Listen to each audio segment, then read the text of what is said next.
Muda si mrefu nilikuwa kwenye seminar ambayo inaitwa personal development. Kule kuna mambo mengi sana, lakini kikubwa unaambiwa hivi, chochote unachotaka kukifanya, yani ama chochote ambacho unatamani wewe kuwa nacho, ni lazima uwe na roots ama foundation.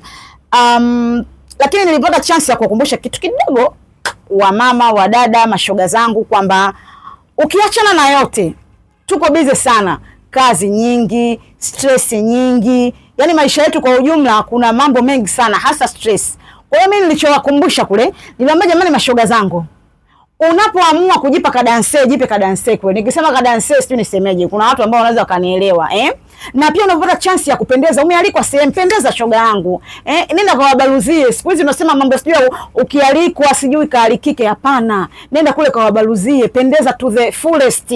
Maisha yenyewe mbona mafupi stress kama zote. Sasa wewe shoga yangu unaalikwa sehemu una kitenge chako cha wawata, hicho unaenda nacho jumuiya, hicho unaenda na kanisani, hicho tukimekualika kwenye kitchen party unakuja nacho. Why?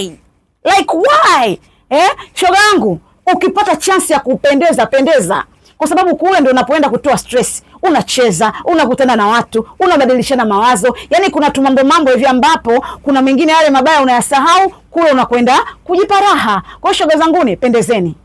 Lakini kuna ile sekta ambayo unatakiwa upendeze hasa. Umealikwa kwenye kitchen party, umealikwa kwenye IT. Jamani, mambo yako huku. Yapo kwa Aunty Nyonyo. Ili jambo jana niliwaonesheni likiwa umeme umekatika, TANESCO ilifanya yao, sikuwaonesheni vizuri. Oya wewe, hii hatineta sio poa, lakini msisahau usivae hii hatineta kwenye nywele kama hii nilovaa mimi. Hapa mimi nimevaa tu mfano. Nenda kavae na nywele yako simple, bana nyuma. Alafu sasa rangi zake mmeziona ni matata. Rangi zake zote mbuko. Mmeiona royal blue? Mmeiona hii? Iko hivi. Fire moto. Jamani, kuna white, wale wasafi, daddy I'm going, wale wenye Kiingereza kingi anakunja 4. Kama wewe hujaweza kukunja 4, mambo ya Kiingereza bado huyawezi. Jamani, karibuni sana kwa Aunty Nyonyo. Hizi hapa. Ukialikwa shoga yangu kawabeluzie, pendeza. Kitenge chako cha wawata kivae tu kanisani. Kitenge chako cha wawata usituvalie kwenye jumuiya. Vaa accordingly. Unapoalikwa sehemu fulani, vaa vazi kutokana na kule unapoenda. Ukialikwa huku, sijui mmenielewa jamani. Karibu sana kwa Aunty Nyonyo baby.